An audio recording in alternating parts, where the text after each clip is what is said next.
भारत की आजादी के 75 साल आज हम उत्सव के रूप में मना रहे हैं। इस बेशकीमती आजादी को पाने में लाखों सेनानियों को प्रेरित किया नेताजी सुभाष चंद्र बोस ने।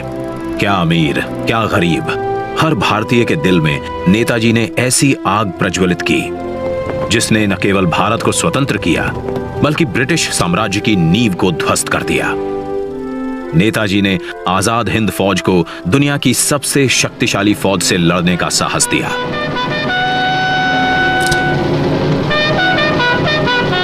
भारत की पहली अंतरिम सरकार की स्थापना की और 21 अक्टूबर 1943 को पहली बार भारत की धरती पर राष्ट्रीय ध्वज फहराया। नेताजी सुभाष चंद्र बोस के बेमिसाल योगदान को, उनके अदम्य साहस भरे प्रेरक जीवन को समय के साथ उस तरह याद नहीं किया गया जिसके वो हकदार थे। वर्ष 2014 में जब श्री नरेंद्र मोदी जी देश के प्रधानमंत्री बने, उन्होंने नेताजी के जीवन और संदेश नई पीढ़ी तक प्रभावी तरीके से पहुंचाने के लिए संकल्पबद्ध प्रयास किए। उनके नेतृत्व में भारत सरकार ने नेताजी के परिवार के सदस्यों को सम्मानित किया। नेताजी के अंडमान निकोबार की ऐतिहासिक यात्रा के 75 वर्ष पूरे होने के उपलक्ष्य में अंडमान स्थित हैवलॉक द्वीप को स्वराज, नील द्वीप को शहीद और रॉस द्वीप को नेताजी सुभाष चंद्र बोस द्वीप का नाम दिया।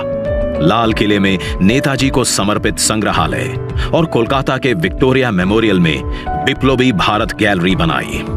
नेताजी के शौर्य और पराक्रम भरी जीवन गाथा से जन जन को जोड़ने के लिए उनके जन्म दिवस 23 जनवरी को पराक्रम दिवस के रूप में मनाने का निर्णय लिया। इसी कड़ी में नेताजी की 125वीं जयंती पर प्रधानमंत्री श्री नरेंद्र मोदी द्वारा इंडिया गेट पर नेताजी के होलोग्राम प्रतिमा की स्थापना की गई।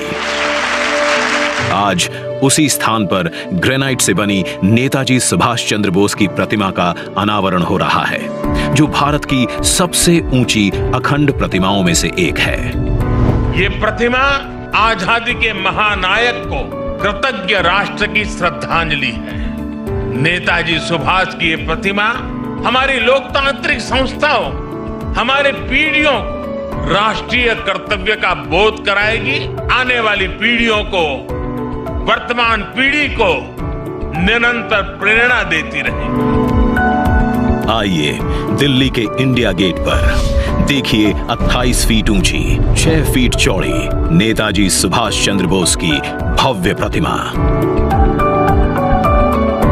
यह स्थान जो वर्षों से रिक्त पड़ा था, आज आजादी के संदेश से आबाद है।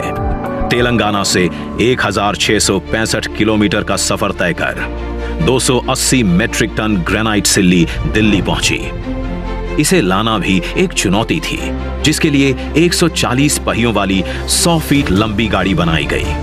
प्रख्यात मूर्तिकार श्री अरुण योगीराज ने इसे आकार दिया।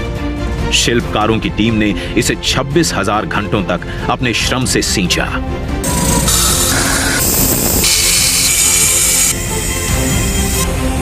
और हमें दिया नेताजी को नमन करने और कृतज्ञता प्रकट करने का अवसर।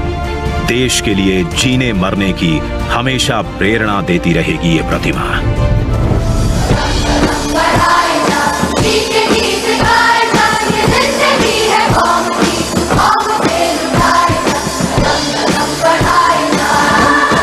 जय हिंद।